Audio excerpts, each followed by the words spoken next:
Yes, love's a secret weapon. Yeah! Hi, I'm Donna Loren. And I'm Dr. Adam Gerace. And you are listening to Love's a Secret Weapon podcast.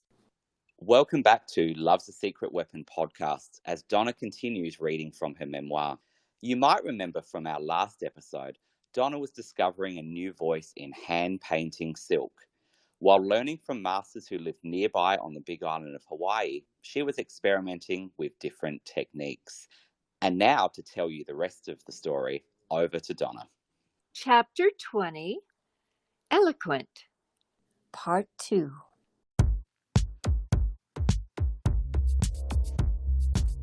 We hold these truths to be self-evident. Eloquent, eloquent.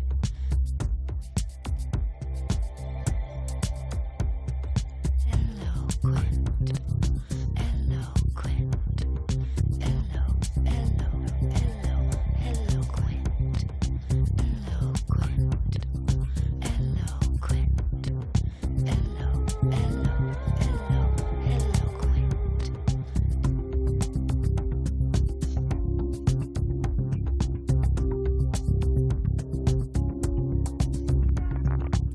Why should I not speak eloquent with you? Ooh. Why should I not speak eloquent with you? Ooh. Why should I not speak eloquent with you? Ooh, sugar mama. Why should I not speak eloquent with you?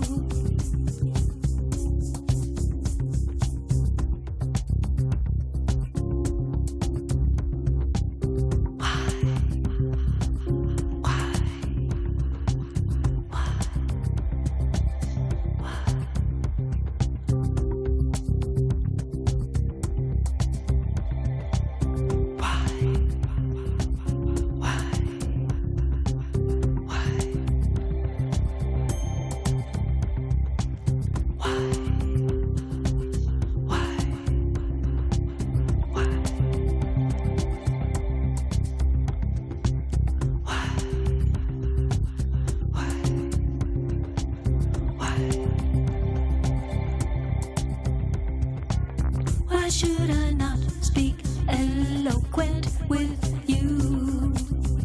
Ooh. Why should I not speak eloquent with you? Ooh. Why should I not speak eloquent with you? Ooh, sugar mama. Why should I not speak eloquent with you? Ooh. Why should I not speak eloquent with you? Ooh. Why should I not speak eloquent with you? Ooh, sugar mama. Why should I not speak eloquent with you? Ooh. Why should I not speak eloquent with you? Ooh. Ooh. Ooh. I allow my full power of sexual principle to operate with joy.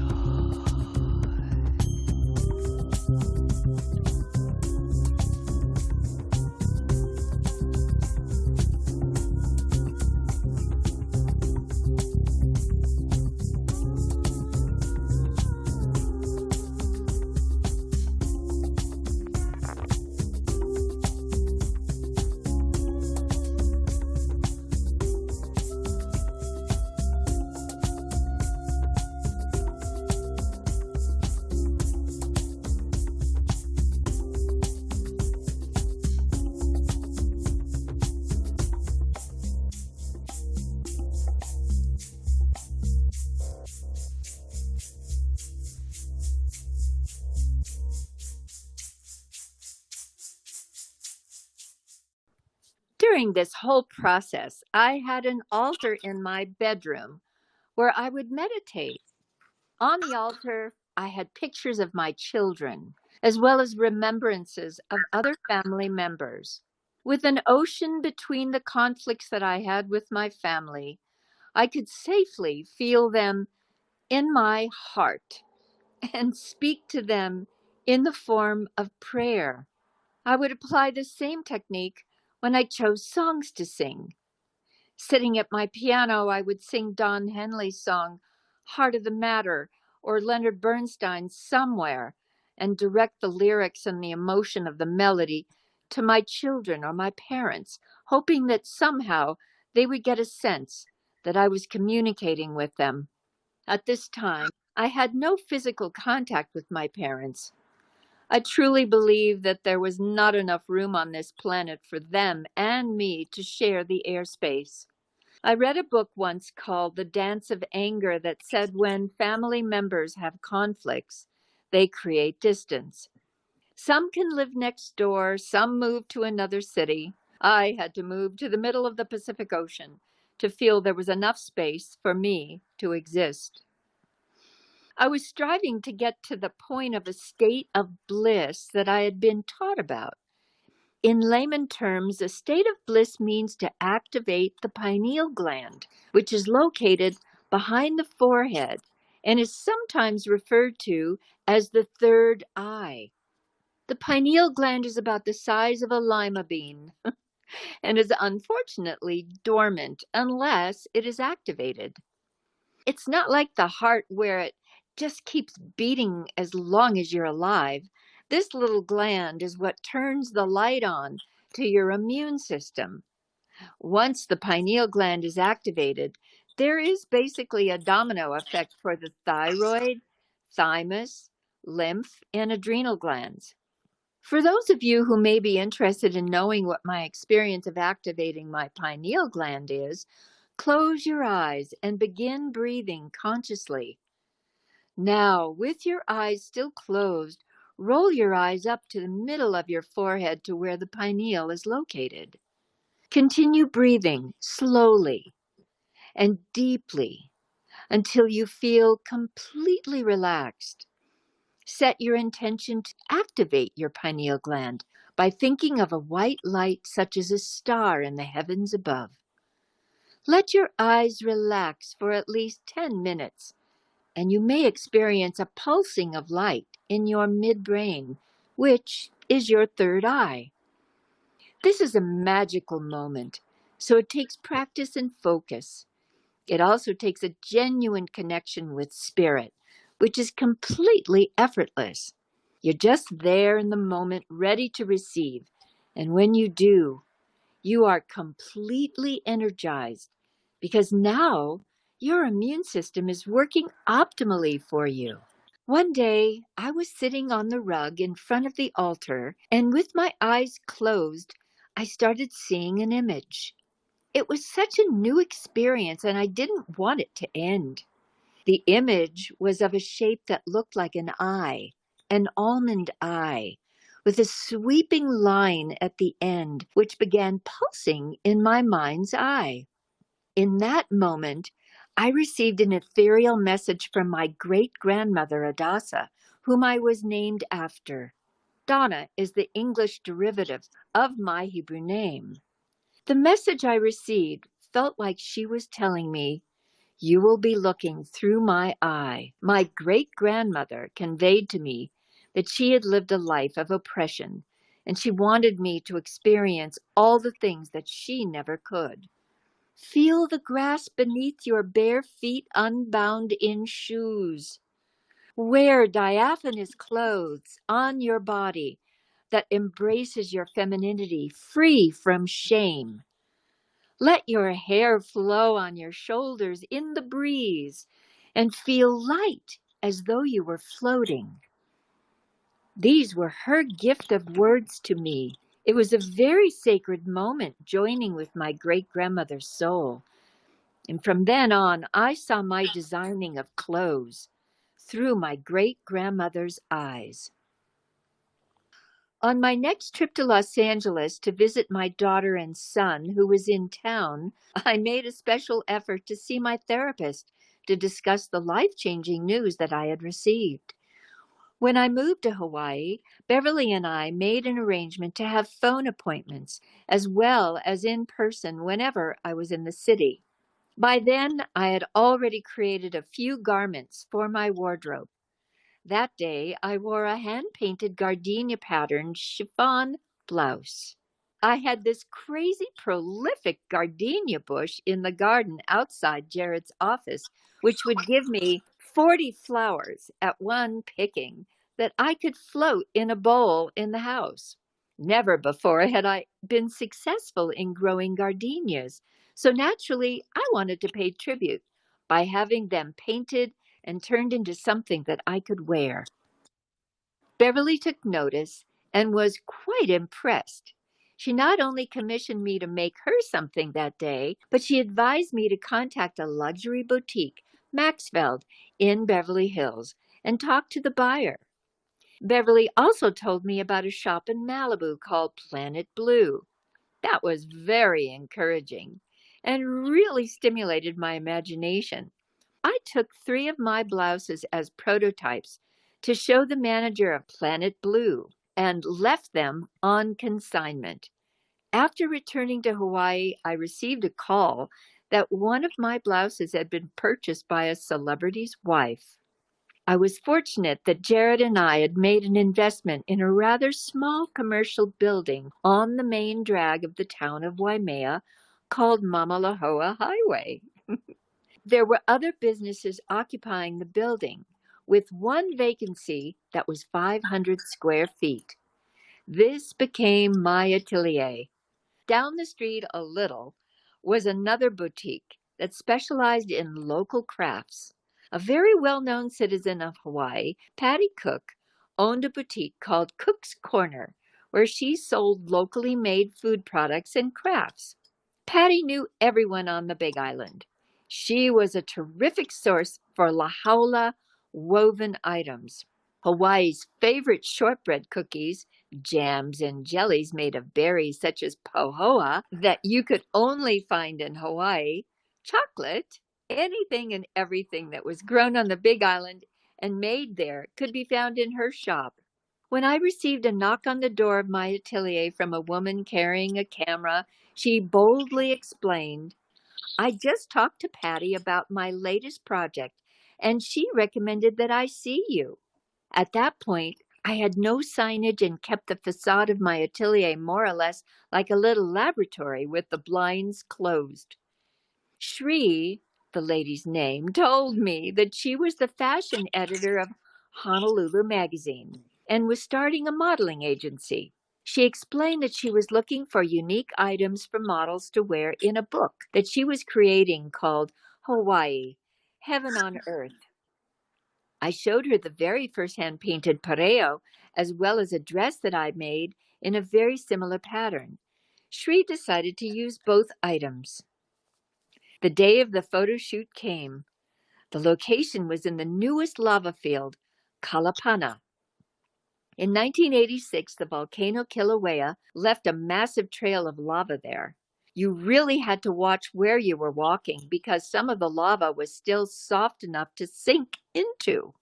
At the edge of the shore was the glistening black sand created by the path of the volcanic flow.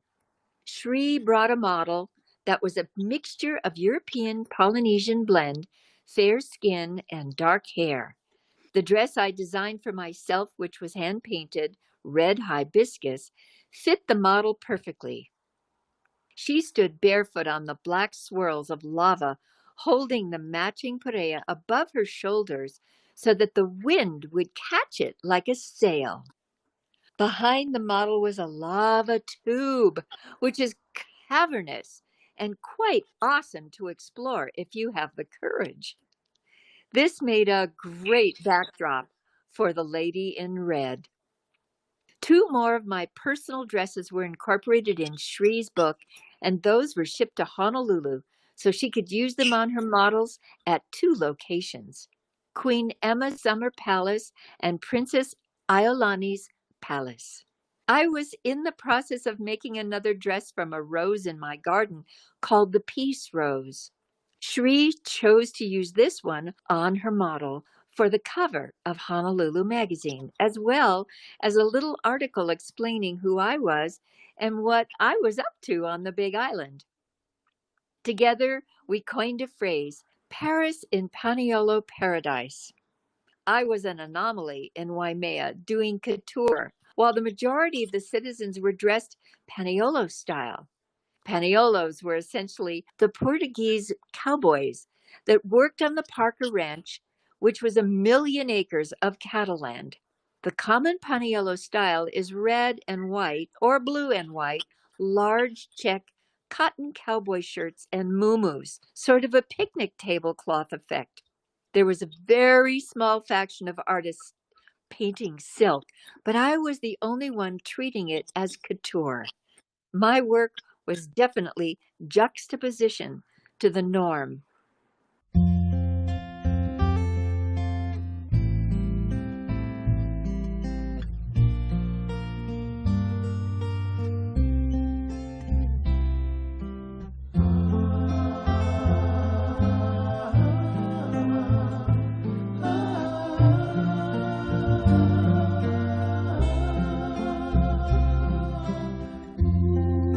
Kauai kabai vai olohia o kahua loa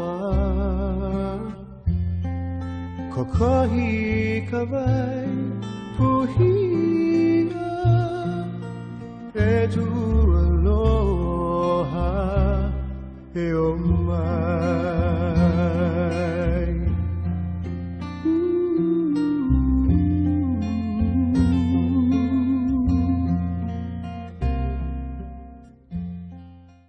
Well, what a visual to start this episode, Donna. That just sounds tremendous. It sounds like there's never been to Hawaii, but it sounds like there's nowhere else on earth really like it. Oh, honey, we should meet up there. You know, I missed your wedding in Australia because of the pandemic, and and it's a 21-hour flight, and with all of that and everything going on, it was just. But we could meet in the middle in Hawaii, honey. There are a lot of flights to Hawaii, and that's very doable. So yes, let's talk that one for the future. That would be wonderful. Oh my! Oh, that would be we face to face. We could share our time together and with all of our community on Love's a Secret Weapon. That would just be outrageous. And speaking of what we were just talking about, because this was written a decade ago. Yes. And now Kilauea, she was quiet for a while. Kilauea volcano on the Big Island is referred to as the goddess Pele. And when you go to the volcano area on the Big Island, it is awesome. It is another world. You feel like you're on the moon. And and when you're near the cauldron, you just take your chances if you can get close enough to see the yellow sulfur that she spews out, plus all the particulates. But it is an amazing experience. That's the closest to the core of the earth you'll ever be. Well, it's interesting because from what I looked up about the volcano, I think its latest eruption started in late 2021, so quite a while ago now, and ended on March 7th, which is a significant day for you. As many of our listeners might know, that was it is your birthday and your recent birthday. Oh my. Well, it was significant for many reasons, but so, interestingly enough, I've been following actually there's two volcanoes. Kilauea woke up, as well as Mauna Loa, who had been dormant for many moons. But in a more metaphysical way of speaking about the volcanoes, yes, I'm happy that she quieted down. Maybe she's responding to other activity on the planet because there's so much rain, so much extreme weather patterns that are occurring. As a matter of fact, the healing of your country, the million acres, or and all the animals that we lost in the fires in Australia. It's, to me, it's Mother Nature's way of saying, please listen. We live on a sacred blue marble, as my son Joey calls his music, his latest project. But the energy of the volcanoes, especially Kilauea, is one of 5 mountains on the Big Island. And when I lived there, the legend was that there's a grandmother, there's the mother, there's the aunties, and then there's the adolescent. And the adolescent, it started in 1983 when she was in her pubescent period and preparing to give birth. And of course, the volcano is giving birth to land. Absolutely. And so I actually went out and visited one night. I wanted to see the lava flow, and it was spectacular. It gives you a sense of humility that, from the core of the earth, is just bellowing out this molten lava, and it's so gorgeous. And then it's like hissing into the ocean and flowing in, creating land. And she did that pretty consistently from 1983. I've forgotten exactly when she quieted down, but I know when we came back to the mainland in 2010, she was still belching out so much toxic energy. So she's trying to purify, this earth, this planet. In her way, she's belching out these toxic fumes, these toxic particulates, and creating land at the same time, which I guess is really not being appreciated or noticed. And, it requires a tremendous amount of reverence, especially now that islands are being devoured, by the ocean rising, and, and people are having to migrate off places where they've lived for hundreds, maybe thousands of years. So, very significant. And yes, walking along those black sand beaches that are sparkling, just like crystals, it just gives you a total different impression of life. It's like seeing a newborn baby coming out into the world, and you're just like in total awe of that life. And I think I'm going to stop there because it is just completely awesome when you think about the life on this planet, and what we need to do to stop and listen, to let her rejuvenate and replenish and repair. But in the meantime, my experience in Hawaii and painting silk and working with women to create, the garments, that I still have quite a few pieces that I enjoy, because, we talked about choosing the silk that wouldn't mold and that the moths didn't bother with, and, all the elements wouldn't destroy. Yeah. And it's true. I mean, right in one of my nightgown drawers, is one of my hand-painted pieces, and it's just like new.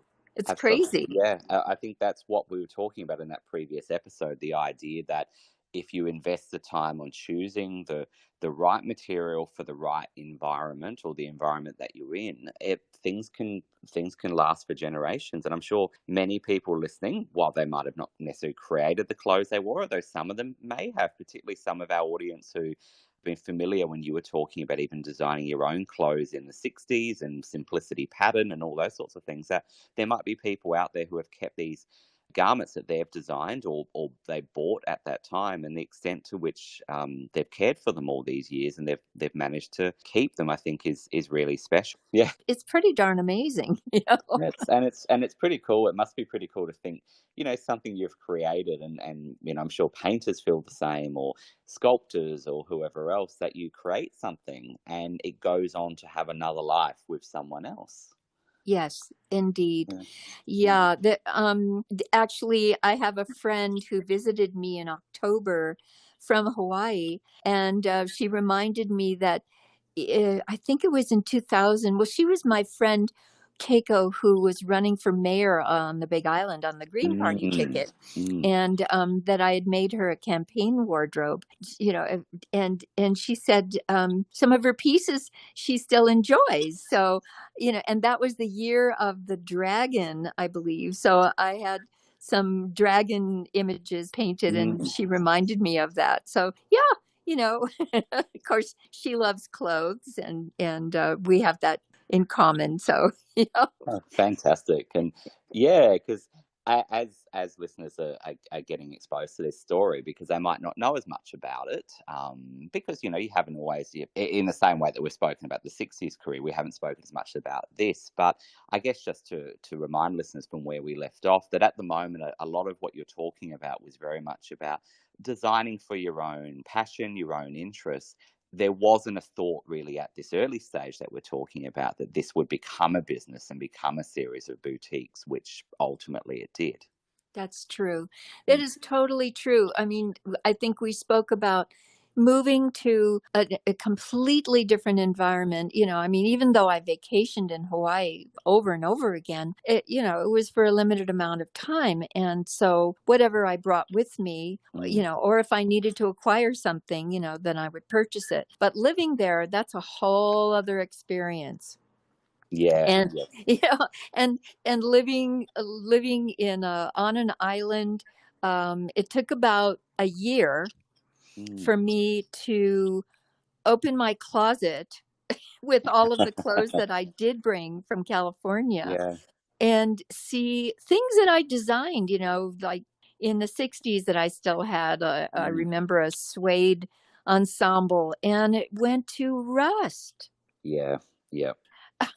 Things that some things maintained and I was okay with, but I just realized I'm living on an island in the middle of the Pacific Ocean, and the elements are very different, and it was just, I guess, adjusting. Plus I was still kind of in shock about my my biological father, so there was a lot of healing going on. And I think meeting Carol and Karen from Kalalani, the hand painters that I met just about an eighth of a mile away from where I was living, opened up a whole creative window for me to explore and express myself. And it became it became an art form, but it was also a mystical art form as well. Doing something sometimes physical, sometimes something artistic, something that's somewhat meditative,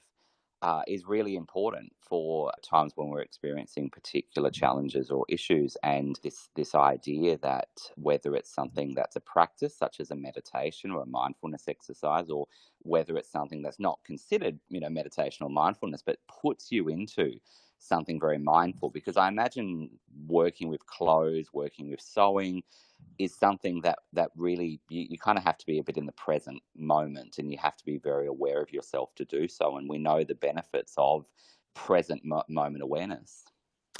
Yes. And and the process that we were going through is that I would purchase white silk, very varying degrees of thicknesses and plies, and some of them would be different textures. So I had quite a variety of different silks that I was working with that were all French. And that's how it started. Then, we'll probably get into the technique in a little bit, but for anyone that is interested, the silk is stretched, so you need room in a space.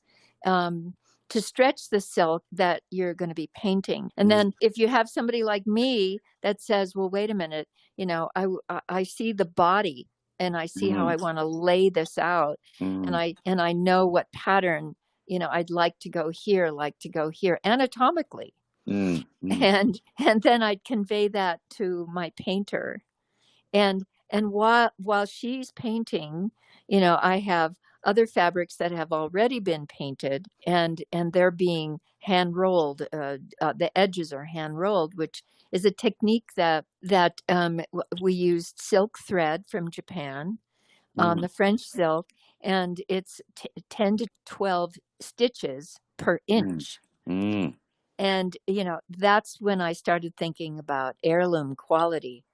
But if the first 2 years was all about technique, and once you have the fabric stretched and the paint goes on, then the next step is I had to steam the color, and so there's a big machine in part of the space that's cooking the color, and there's no guarantee. So you're like hoping that there's more success than failure. And fortunately, the woman that trained with me was very diligent, and so there was more success. Then it needs to be stretched out and dried and ironed, and you're working with a living, breathing fabric. And silk, it comes from a worm, that lives in a mulberry bush and grows in a cocoon. And, we used to think about,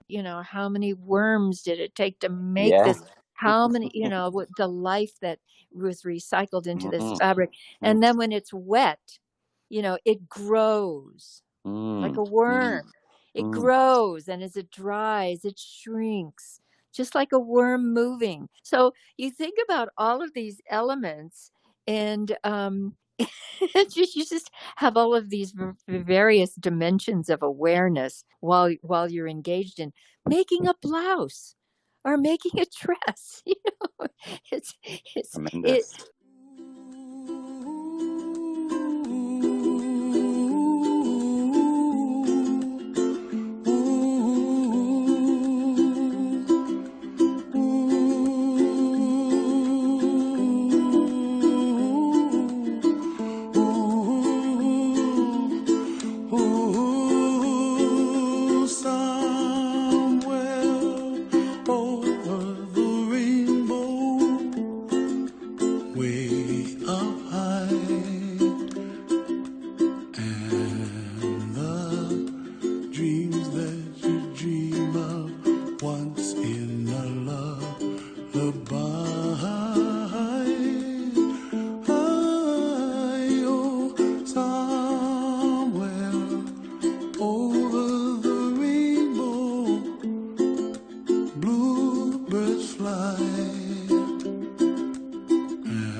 It's interesting how you started this latest reading, Donna. This idea, just to briefly touch on, is this idea of the pineal gland and what that means. And listeners might have heard of melatonin, and from what I understand, and I'm not in this space, so if anyone knows better than us, please let us know. But the pineal gland is responsible for producing melatonin, which is implicated in sleep and other functions. But from a philosophical point of view, or views of different thinkers, this idea that perhaps it may represent something else. It may represent, I think they call it the seat of the soul or something like that. And so it was interesting how you started this reading talking about this activation of the pineal gland, because from what I know, often with meditation practices, I think there's actually been fMRI studies into this, so functional magnetic imaging, I think it's called, where when people are engaged in a meditative state, they are activating the pineal gland. So really fascinating topic. Yes, well, The first time I experienced that was with a Chinese acupuncturist.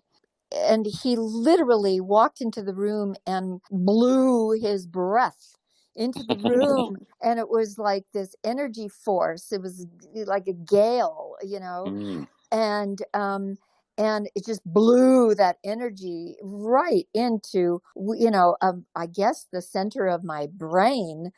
And then the activation began. But little later on, I heard about a scientific discovery called Higgs boson. Mm-hmm. Mm-hmm. And the Higgs boson experiment proved that the pineal gland, when activated, it started uh, stimulating your entire immune system. And they, rather than just leaving it as the Higgs boson experiment, they called it the God particle. So for anyone that wants to look that up, that it's a very interesting subject. What I finally got out of all of this was that we're all given the opportunity to heal ourselves in a state of stillness, where with breath, with consciousness, with awareness, and that connection to the source of light that is kind of on a metaphysical level the gift that we're all given. Yeah. So we have this little seed of light within ourselves to activate and connect with the source. And I imagine that, it can be a religious experience, it can be a metaphysical experience, it can be a spiritual experience, it can be probably people that have taken LSD, and I've never done that. But, I mean, I can't speak to that, but, when the pineal gland is activated, it literally turns your body on. And it's all about the Kundalini. It's all about your spine. It's waking up the 600 plus nerves in your spine, and and feeling alive and electric, and connected, as we continuously say on the podcast, that we are all one. It's that sense of connection to all life. I'm not a Cuda Monday that crawls up a mountain. I'm not a jaguar that hunts a deer, but all life has an essence of that source that came in to create life, and it's in the earth, it's in the oceans, it's we need to talk to an archaeologist or an anthropologist or a geologist for some of it's in science, it's in metaphysics, it's in religion, it's in spirituality, but it's life. And activating your pineal gland it's just magic. It's absolute magic. Whenever it happens to me, and it happens in so different situations, and not on a continuous basis, because I'm not a monk, and I'm not a like a practicing Buddhist or somebody that goes and sits on a rock for 2 hours and and allows that energy to flow. But when it happens, wow. And I remember it happening to me as a little kid. When you're innocent and you go into that wonderment stage, where you're just in awe of life, and you close your eyes and you give yourself, as a little child, that moment of stillness. You close your eyes, and you think you're just imagining, but somehow you think light twinkles, and I don't know how else to explain it. I'm just a layman, living life and sharing our lives with other people, and and all life, and so just my way of explaining it, but you have a more scientific way of explaining it. And melatonin, I do have a little experience with melatonin. I've never taken it, but I do know a couple of young people. There seems to have been a fad. Yes. Yeah. To give children who have a sleeping problem and who have to get up and go to school in the morning and they can't go to sleep at 8 o'clock or whatever. And, and moms were giving their children melatonin to help them go to sleep. Well, first of all, I know the source of melatonin. Cherries. Oh, right. Cherries in any form. They can be fresh, they can be dried, they can be juice, they can be whatever. Cherries are the natural source. Well, this is the issue, isn't it?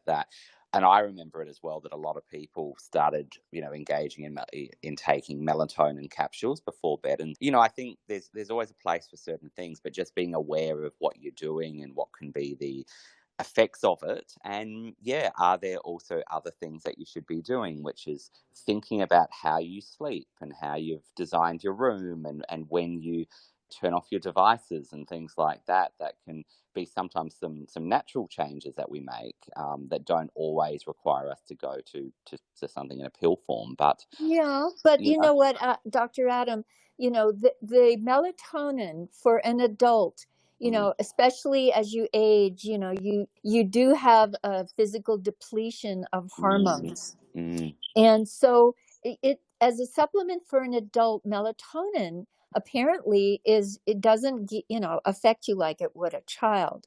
So it's something that can be used. I think I don't use it, but I've heard that it's effective. And yes, I agree with you, along with taking something, CBD for that matter, if you need something, or a glass of wine or whatever to relax.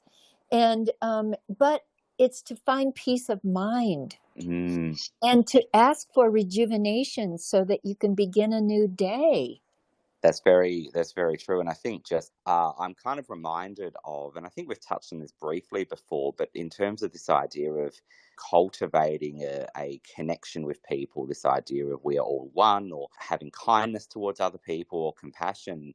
I'm just thinking of, because we're talking about meditation, the idea of what's called a loving kindness meditation. And those that are listening can find these online just by typing in loving kindness meditation and finding one that you like. They're a series of relaxing yourself, but saying a series of almost mantras or phrases. And that's why it's important to look at a few and see which ones connect with you the most. But it's a kind of exercise where you become comfortable and you bring to mind different people. You start with yourself and you repeat phrases like, may I be safe, may I be happy, may I be healthy, may I live in peace. And then you go to someone who you're very close to. It can be a person, it can be a pet, and you say the same, may you be safe, may you be happy, may you be healthy, and so on. And then if you want to, as you progress, you can connect to people that perhaps you've had a bit more of a problematic relationship with, or there's some conflict, or there's some difficulty. And to put it out there, this idea of may you be safe, may you be happy, may you be healthy, when perhaps you're engaged in some sort of conflict, or maybe that person's just experiencing a difficult time. I think it builds compassion in ourselves, it builds kindness in ourselves, and that can go outward. And however people want to believe that, whether they believe that's some sort of spiritual connection, or they believe it just puts yourself into a mindset where you then engage with these people in a different way when you do see them. There's a lot of evidence for this. There's a lot of scientific evidence for it, for a range of positive outcomes, such as just having more accepting, kind feelings towards yourself and others, and seeing that common humanity between us rather than that division. I think that is so beautiful. Well, thank you. And in the spirit of connecting, we would like to welcome or introduce our latest fan guest, Gary Wells, who writes online and is interested in pop culture.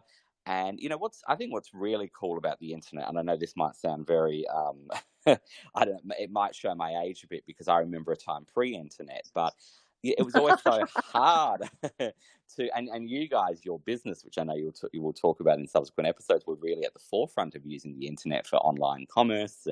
But it used to be very hard to connect to people with similar interests, whether you're interested in pop culture or particular TV shows or whatever. And what the internet has allowed people to do is to put their interests out there and connect with like-minded people. So Gary has a lot of interest in a lot of the topics we speak about, a lot of the people, the music groups, the movies, and so on. So we had a fun chat with our latest fan guest recently.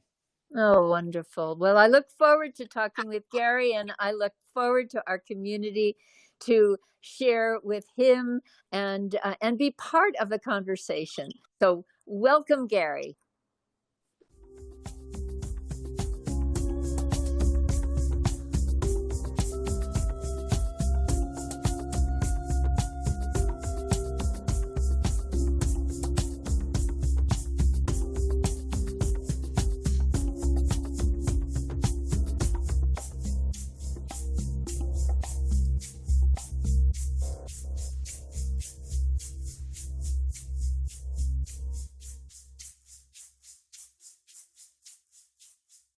Well, love is a secret weapon, and we are really pleased to welcome to our Love's a Secret Weapon community pop culture writer and blogger Gary Wells, who produces the very fun and very well-researched Vintage Leisure at soulride.com. How are you today, Gary?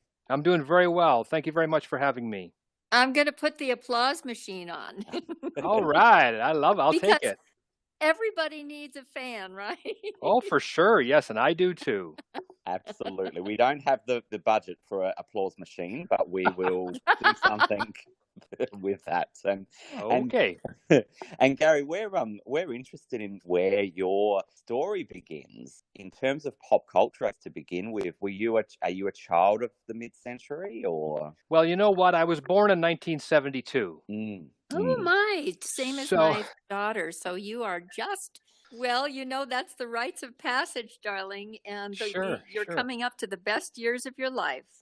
That's the way I'm looking at it. I'm going forward with a smile and I'm ready to go. Anyways, I grew up in a Christian home, and so not a lot of current, music and movies were really acceptable. So I found myself turning to the oldies, and I listened to a lot of oldies as a child, and it seemed to just build from there. I became more interested in the middle of the century, started with music, like I said, and then it went into the movies and whatnot. And, I can trace Elvis Presley back to the beginning. I can trace Leave It to Beaver back to the very beginning.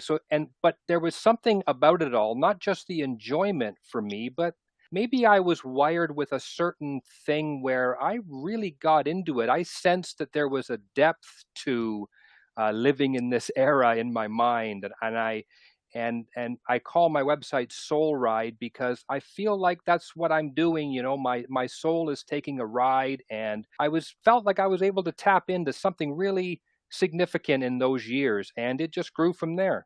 May I comment that I feel like this world is raising its frequency and entering into the energy of love more than fear that has been driving us in the past.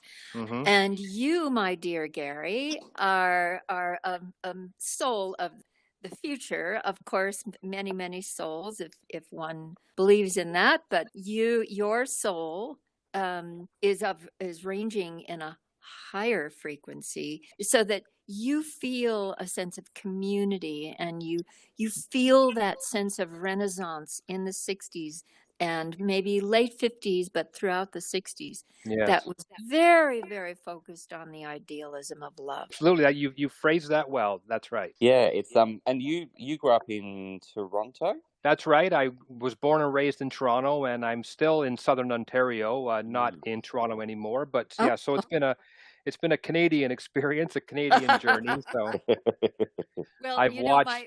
My husband is a Canadian, but I get that mixed up. A Canadian, a comedian, a Canadian.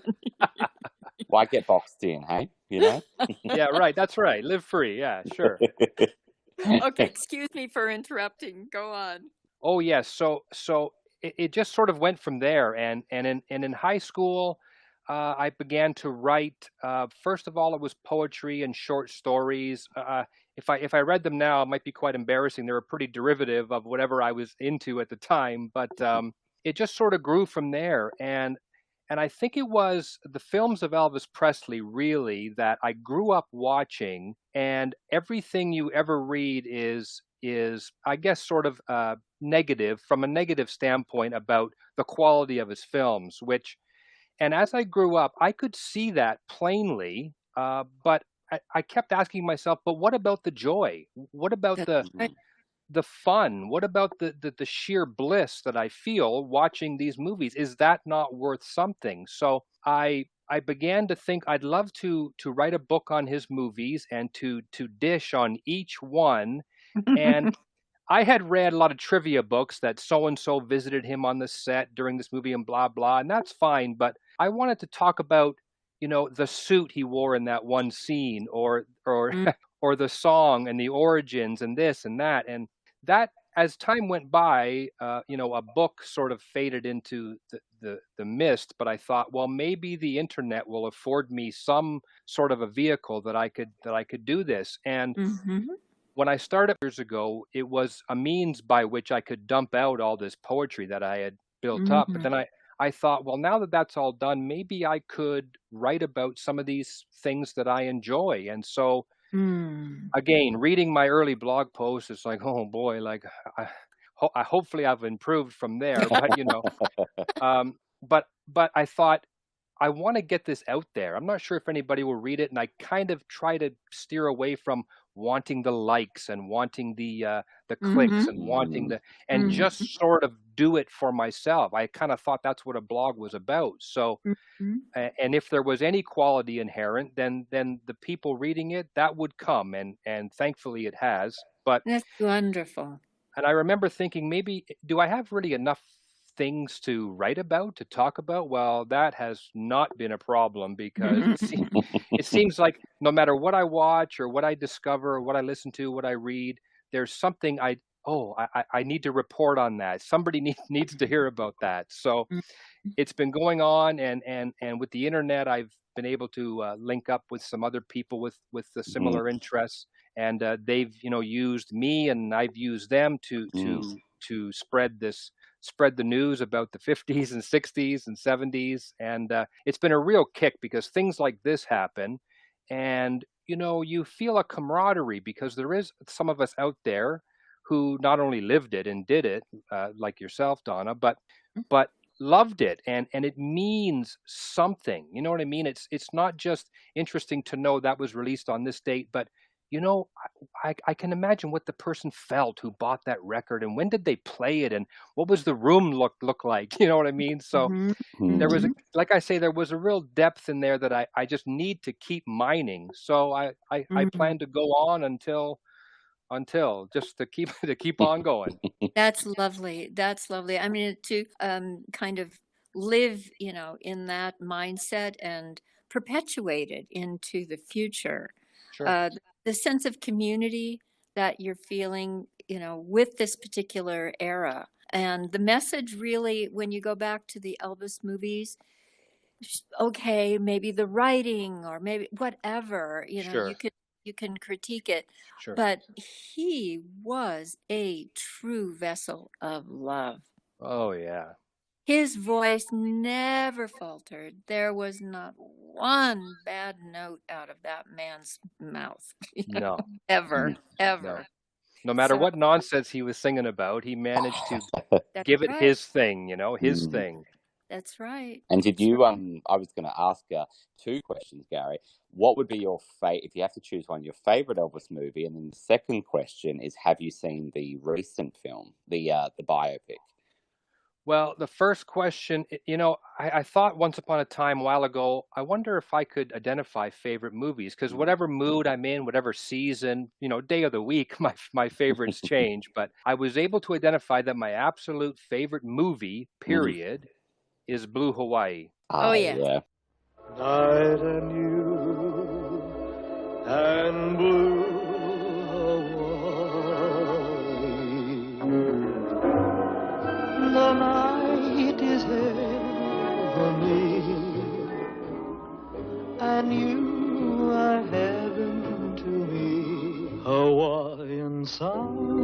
sunset peeping from the sea.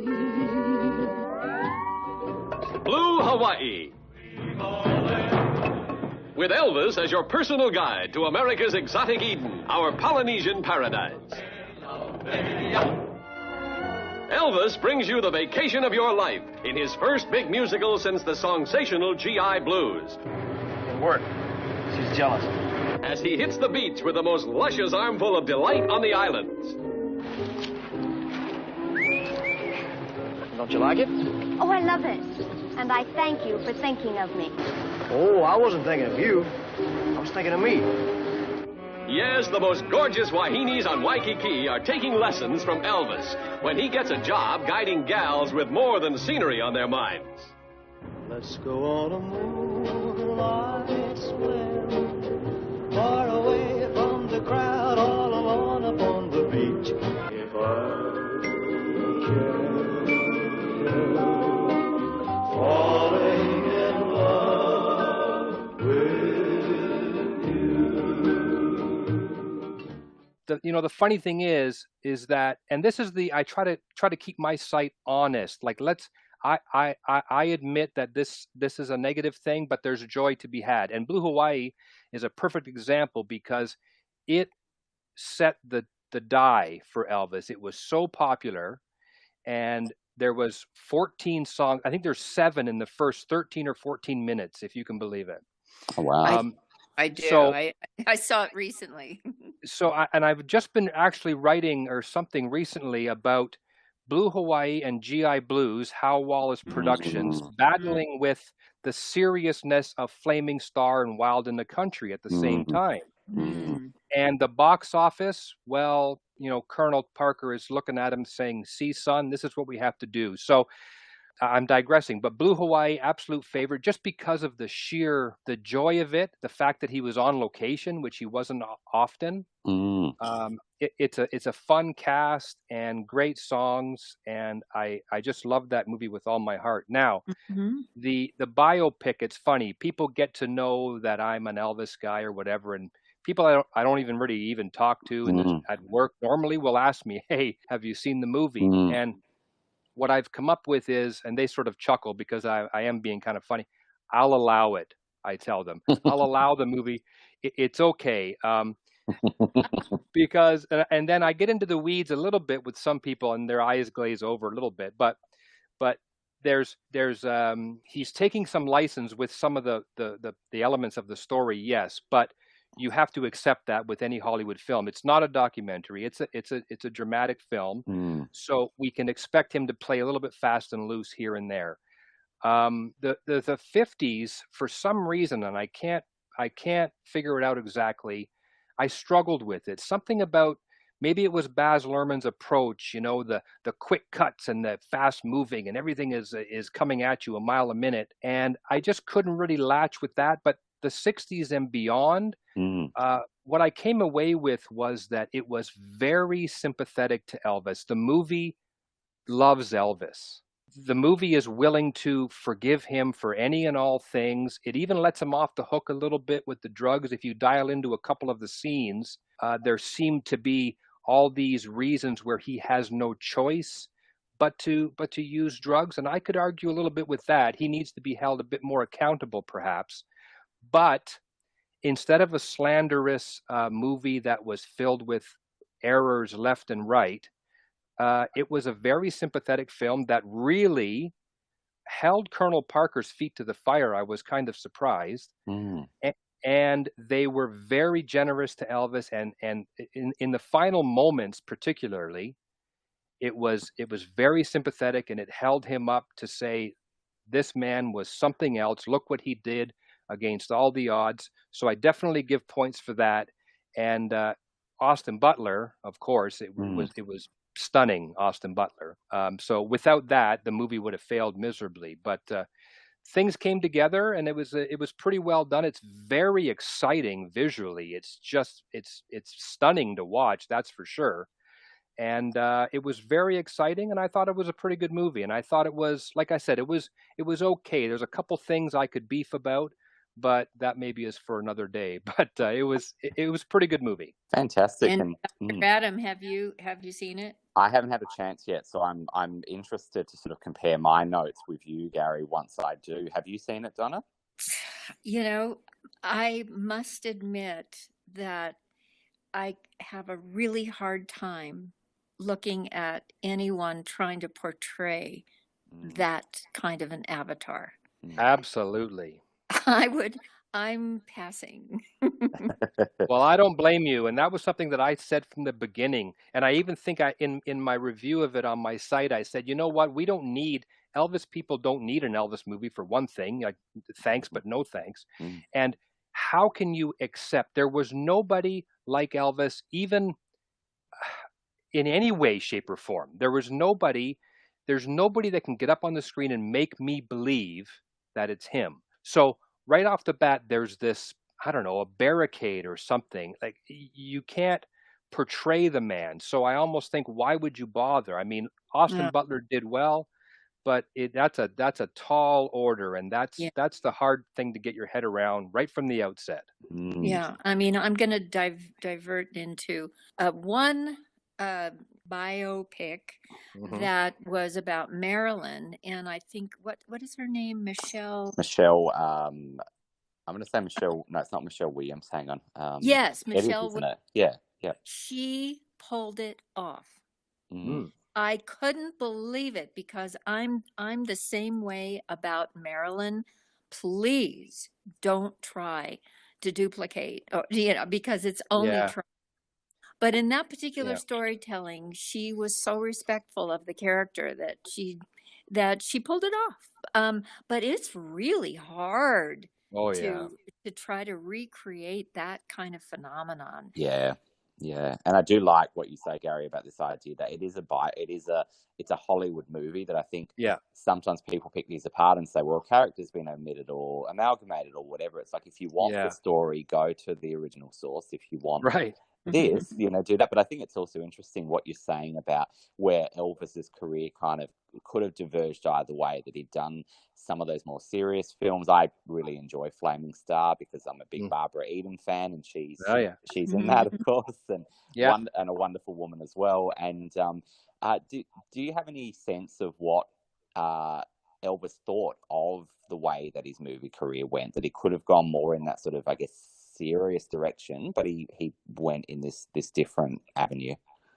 Well, it's such a hard thing, like, this is what I mean about being a student of Elvis as opposed to just a fan. It's almost less fun because there's so many enigmas in his career, and of course his films. People almost get angry at me, like, how can you like this guy? Look at the movies. Why did he not choose to do other films? And it's so much of a tangled knot. But I just think that it was all driven by commerce and Colonel Parker's eye to a buck.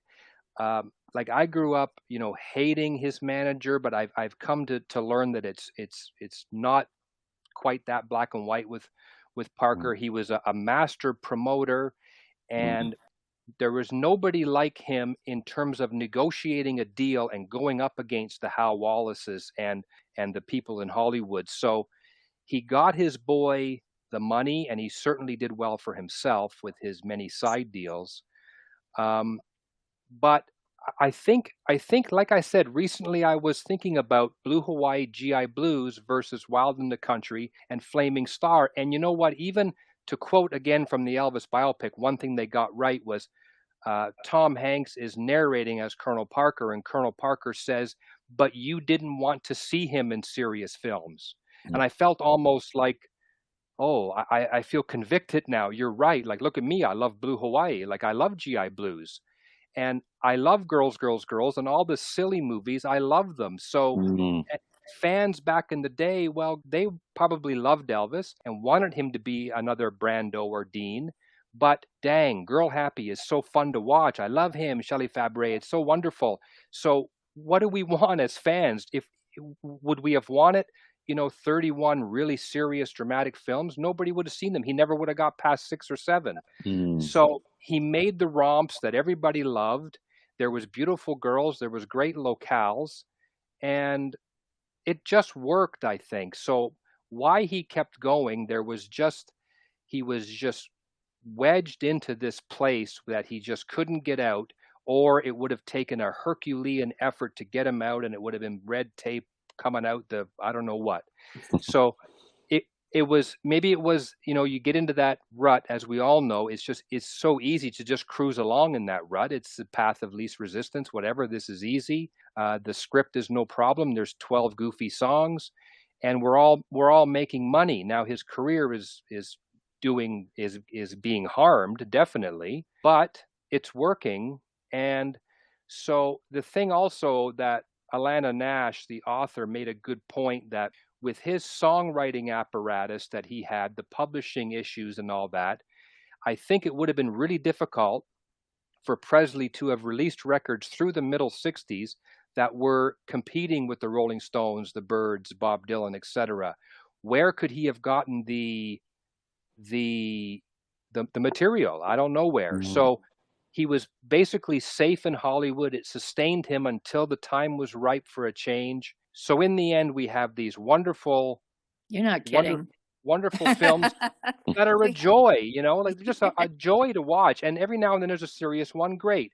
But the Elvis movies need more love, just same as the Beach Party movies. I'll defend them as well because of the joy, the fun, the delight. You know what I mean? So it's a hard topic, but that's what I'll say about that. Okay, and let me just add that, while I was doing those kinds of movies, there was a bit of doubt of the quality, but in hindsight, the quality was there. The mechanism of conveying it was more commercial, and that's what happened to Elvis. Yeah. But the Elvis, nobody else could do what Elvis could do. No. And so I want to say psychologically that Elvis allowed him, as you said, himself to be managed by a man who was very controlling. Mm-hmm. And therefore, there's a vulnerability in this human being, allowing this kind of criticism, even after he's gone. Mm-hmm. And, so I prefer focusing, and let's the three of us just admonish how gorgeous this person is inside and out. And, I can't get enough of him. Anytime I can watch his 1968 special, I'm there. Oh, yeah. Absolutely, for sure. And in my little EP, Donna does Elvis in Hawaii. Yes, that was my fond farewell, and many, many months of tears, knowing that it was my time to depart living there. Because he left kind of I want to call it an ancient crystalline composite in the islands, and he is Hawaii for so many people, and and as you say, Gary, the expression of joy, and boy, we can use that more and more and more. Absolutely, that's for sure. Yep. This is so fascinating because I think it is delving deep into, and then there's the comeback special of where he was going in that direction. Do you have a favorite movie, Donna? Is it one of the Hawaii ones because you see so much of areas that you made a home later on, or? Well, I stood in line. I forgot how old I was, but I was just a little girl, and I stood in line for Love Me Tender. So, I mean, they were even handing out black and white 8x10s with his autograph, already on them.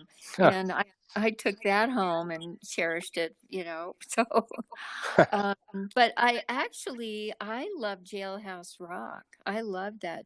That was a great, his choreography and the songs in that just really flipped me out. Oh yeah, absolutely, for sure. I think that's his best. I think it's his best dramatic acting because he could play surly so well. He could. It's funny because he wasn't really that way in real life, but he could play ignorant really, really, really well.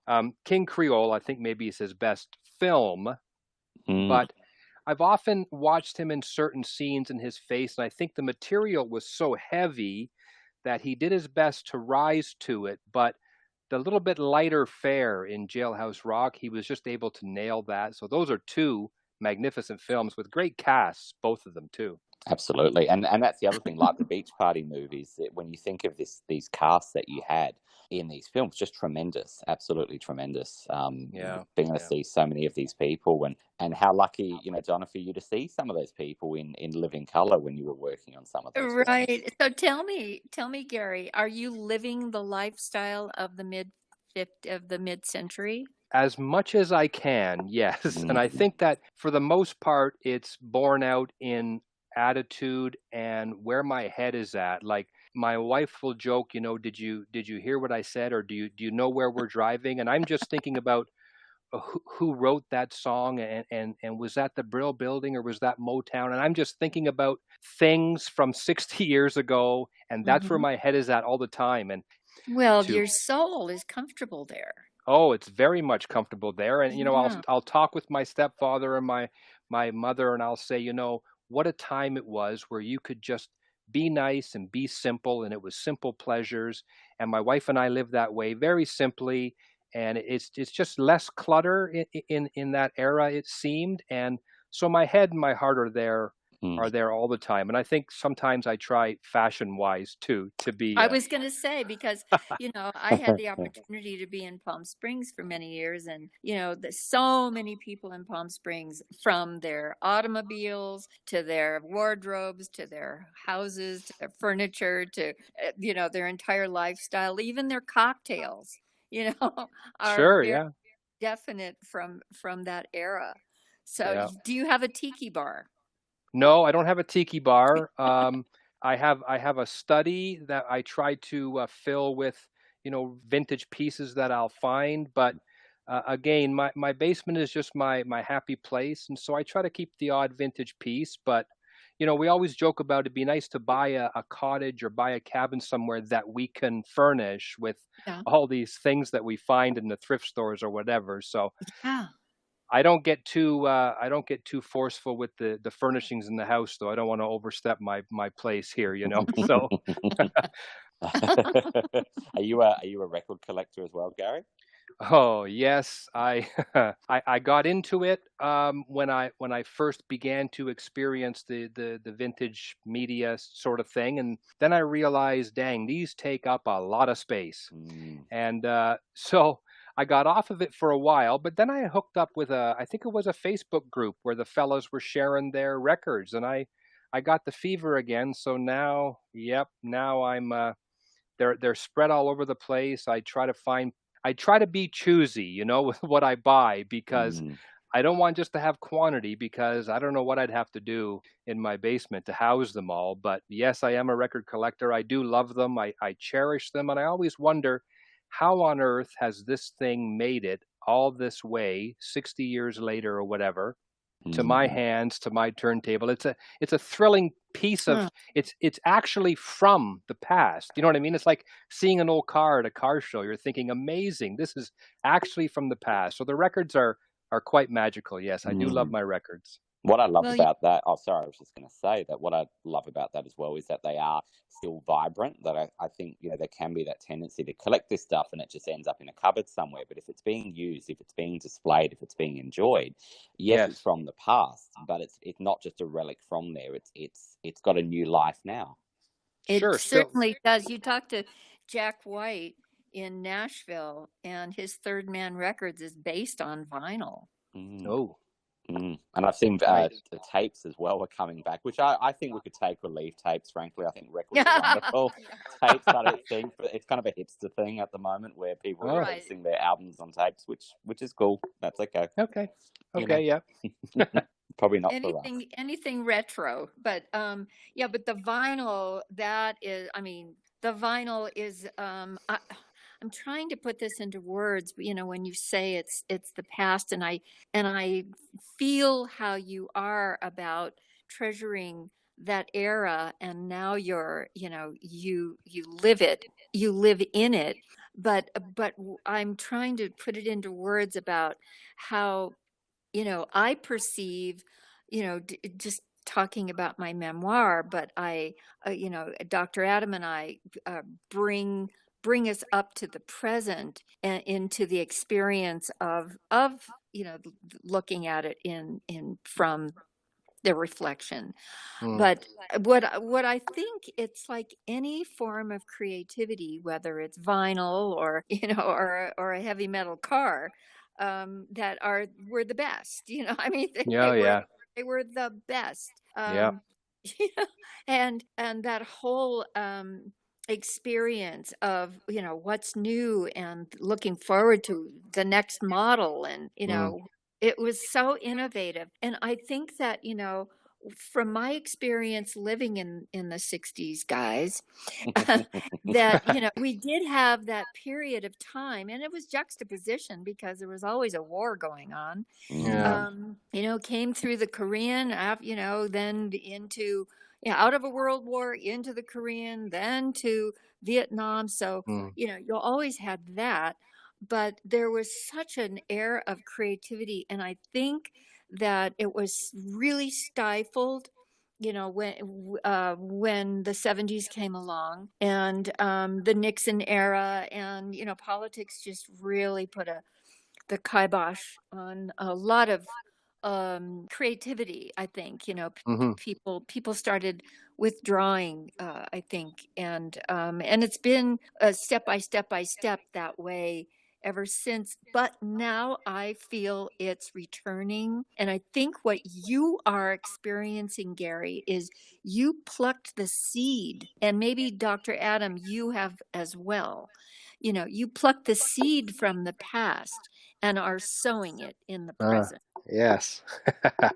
I like that because that's what I hope to do with my site is shine a light. Now, I'm not maybe equipped to write about Cary Grant or Casablanca, some of the bigger names, but you know, the chrome and hot leather, you know, the drive-in movies, the people that you might have forgotten about, you know, and there's a light that needs to be shone on them as well. So I like what you say about the seed. I don't want you to forget about so and so, you know. So I'll try to get an article out there, or this movie I stumbled on, unbelievable. You guys need I to love know it. about this. Yeah. Yeah. So I like that, sowing the seeds. Yes. Yes. Well, reading a story that a friend of mine has written as a book about more of an obscure Hollywood noir star, and you know, his kind of, I want to call it, passion for this person that is more obscure. And I Mm. think that many people, you know, you're my call me mom, because both of you could be my children. Um, you know, you have created a greater value for what was started, and Mm. really kind of, you know, especially for me, the Kennedy assassination started this downfall of the enthusiasm. Yeah. And so to be resilient now, and to come through this, and to hold on to it, and to shine a light, like as you're saying, Yeah. for whatever turns you on, Yeah. is really, really important. And each one of us makes a difference, and that's what you're saying, is whatever, you know, whatever makes your heart go pitter pat, you Hmm. know, you know, you need to share your heart with the world. And you know, that I really encourage that, and I'm so happy you're doing it. Yeah, it's been thrilling for me, and a lot of times people will come back at me and say, "Yeah, well, I don't get that from that movie." And I say, "I understand that, but for some of us, there is something in this story or in this book or in this album, whatever, that can resonate with you at the right time, in the right Mm-hmm. setting, at the right point in your life. And I'm telling you, somebody's put something into this, man. And you've got to, if it hits you at the right time, you can find it. There's just wonderfulness to be found, whether it's in a reminiscence sort of a thing. This is something that represents old times, or if it's inherent in the story. If it's there, it's there, and you may not feel it. In that case, I'm sorry for you, because it's there. Give it a chance. Give these things a chance. I'm not saying let's go back and give this guy an Oscar, or let's.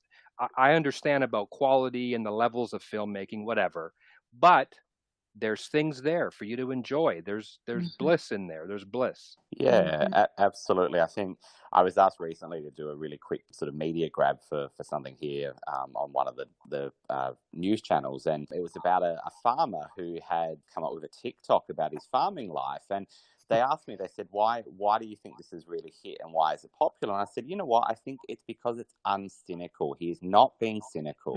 Oh, yes. And I think people really want that at the moment. We've come out of some really difficult couple of years, and people just want a bit of joy, a bit of happiness. And Excuse me, Dr. Adam, we have been going through this for much longer than patriarchal 2 years. dominant period for 5,000 or 6,000 years.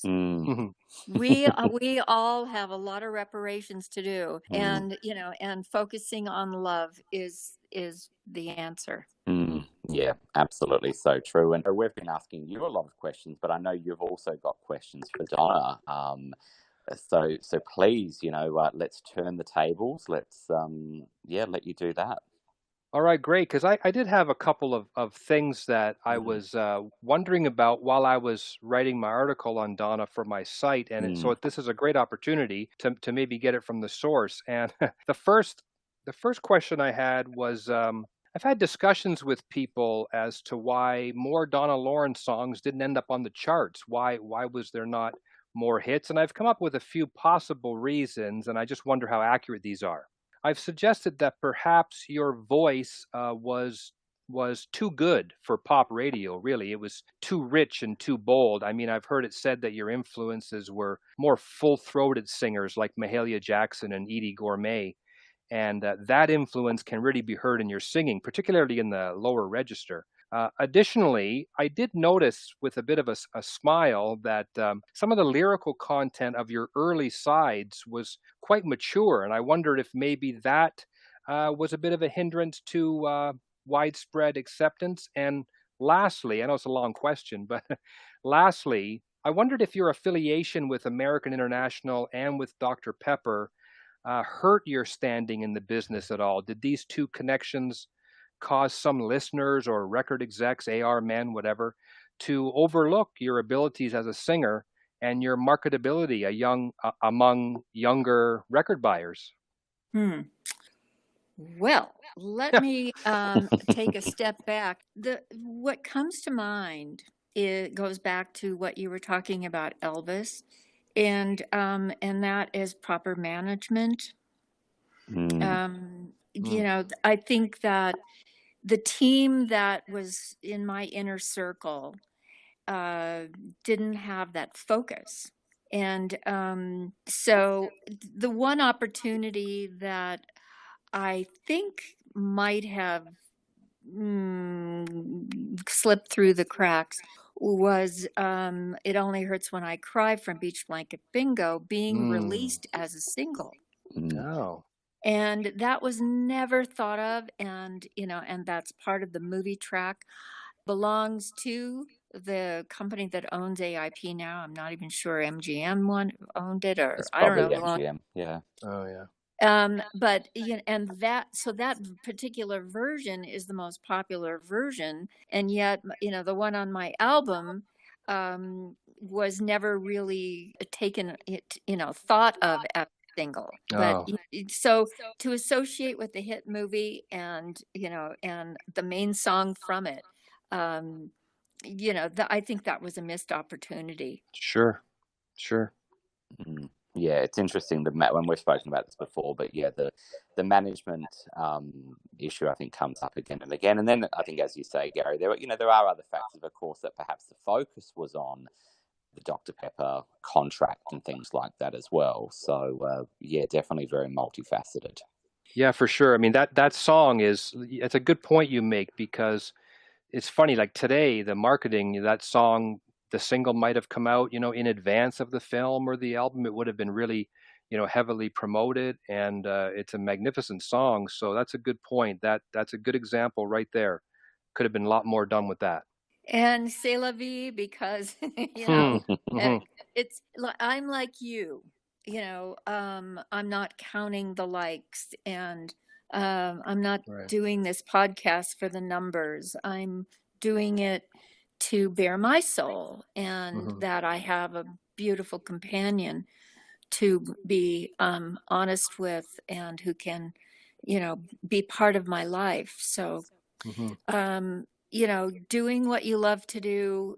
To me, I'm going to even go back to what you said about how you were raised when you were young as a Christian. And hopefully our Love's a Secret Weapon community will, bear with me. But what I feel about Jesus is a man who never looked back.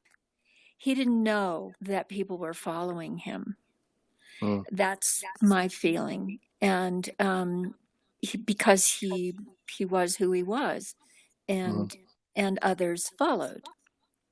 And that's all you can do is, and then in my own little world of seeing anyone who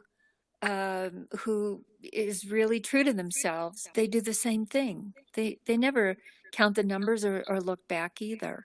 They just live their lives. And what a gift. Sure. Yeah, that's a good point. Good point. Yeah, absolutely. Yeah, Gary. Sorry please. for that solemn moment, but Well, I had another question, if I may. sure.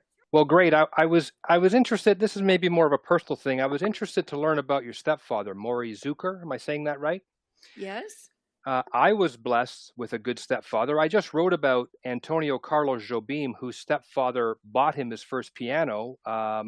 Quentin Tarantino always credits his stepfather with encouraging his love of film. That family situation can often, really have a positive outcome. And I know that your stepfather stayed close while you worked at AIP, although by all accounts, those were well-supervised sets regardless.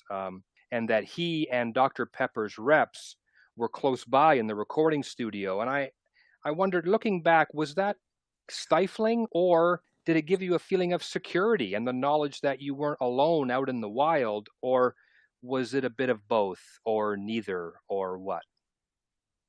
Or what? Yeah, or a third, yeah. Well, first of all, I'm happy that you had a positive experience.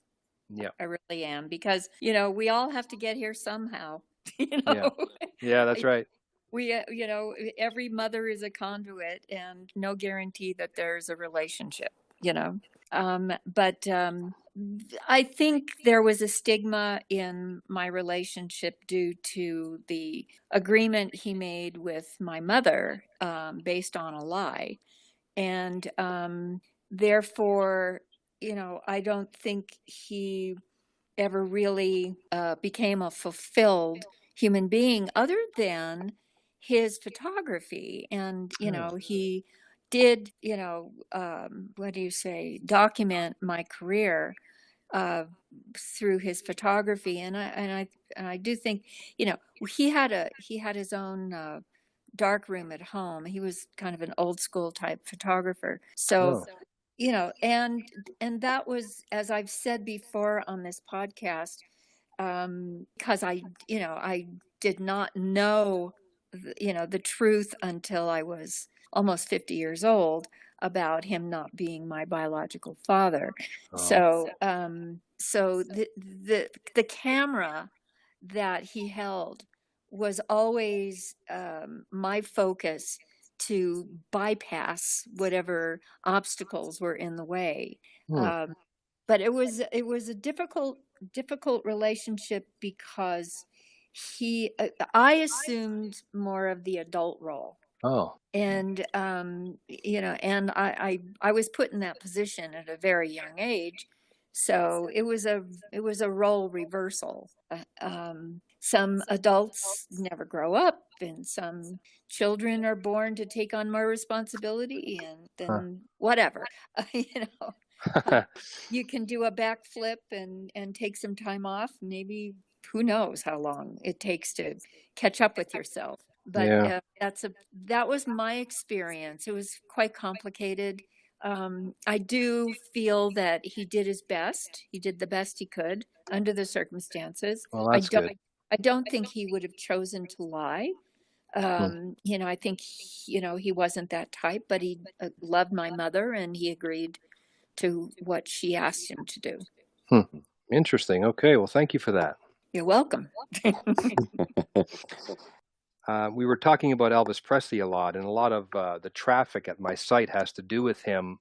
So my readers and I would like to know, I'm wondering how your later studio sessions with James Burton and members of Presley's TCB band came about. I know your connection to Burton goes back to Squeak and Deacon days. Yes. I just wondered, had you stayed in contact with Burton through the years, and had it been a desire of yours to work with these particular musicians, or were you simply just happy to be surrounded by such a pedigree?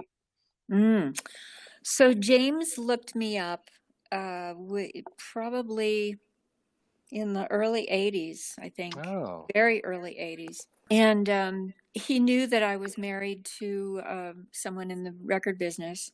Mm-hmm. And he literally came to me and said, you know, let's take on a challenge. Oh. So he wanted me to sing one night. And that was the first thing we did. We went in the studio and did one night. And then, you know, I wrote this little song, Sedona, and I sang it to him. And he said, well, let me put a band together for you. And so I literally walked into the studio, and there's James and Ronnie Tutt and Chris Allen and, you know, everybody. Wow. And yeah, and there it was. But, you know, in my life, even though I hadn't recorded for many years in between, I was quite comfortable with that caliber because, you know, in my young life, I always had the A-list musicians for all my, you know, most of my record, especially starting at Challenge. From the time I was 14 till 21, I always had the best musicians in California. But yeah, James, you know, took that on, and then, you know, a little bit later on, I discovered that Cher's mother, that he actually contacted Cher's mother, which I don't recall her name. Georgia Holt. Georgia, you're right. And he tried to do something with her during this time when he was also involved with Roy Orbison and you know, people like Bruce Springsteen were, you know, just gaga over Roy Orbison. And so James put the whole thing together before Roy Orbison passed away. And, you know, people just like you have this beautiful reverence for, you know, the music of the 50s and 60s. You know, Springsteen wanted to hear Roy Orbison before he passed away. And so there is that reverence for what started then and what people are perpetuating. So yeah, it was quite lovely. He did tell me that he was assembling these people, and then we just basically all went to work. Yeah, I guess you being a professional and having, you know, been in the same studio with Hal Blaine and the Carol Kays and the like, that this was just more of the same, more professionals working together. Yes, indeed. Great, nice. Okay, thank you very much. Fantastic. You are welcome. Thank you so much for your devotion to this wonderful time in all our lives, and for bringing more awareness to people that may not already have turned on to what your passion is. So I wish you the best in promoting what started and what will be continuing, because, you know, those cars from the 60s are never going to go away. I mean, might be converted to hydrogen or electricity or whatever, but those bodies are those fins. That's right. They can never rot. No way, no way. They are being cherished by so many people in places like Palm Springs, and I'm sure Right. there's places in Toronto as well where there's mid-century museums or neighborhoods that specialize in that. Do Yep. you ever see a 57 T-bird go by? Yes, we try to hit the car shows that are happening regularly in the Walmart parking lots or whatever, and there I always marvel at the chrome on these things, and the metal, the fact that they were strong pieces, mighty pieces of machinery. It's wonderful, and they have a resiliency, and we that do this sort of thing, I like to think that we do as well. And we will keep spreading the word about all things 60s and mid-century. And thank you very much for having me. This has been a thrill. Thanks so much for being on Love's a Secret Weapon. One night with you is what I'm now praying for. The things that we two could plan will make my dreams come true. Just call my name, and I'll be right by your side. I want your sweet helping hand. My love's too strong to hide.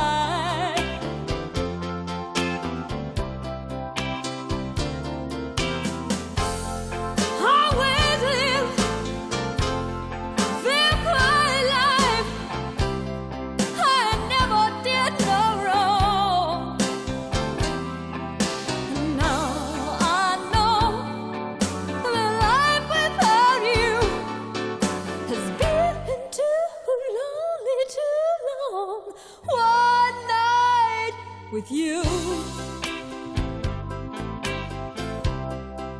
is what I'm now praying for. The things that we two could plan will make my dream come true.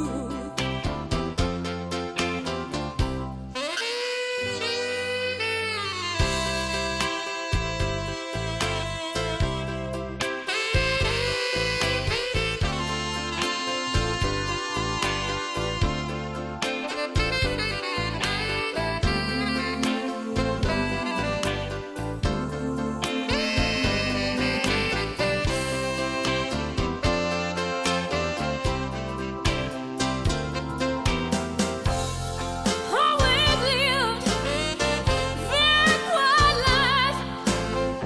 I never done no wrong. Now I know the life without you has been too lonely, too long. One night with you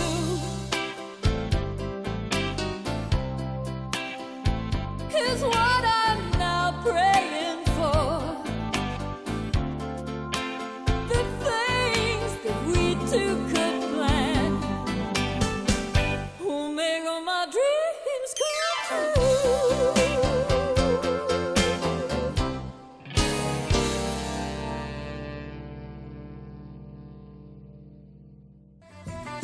Yes,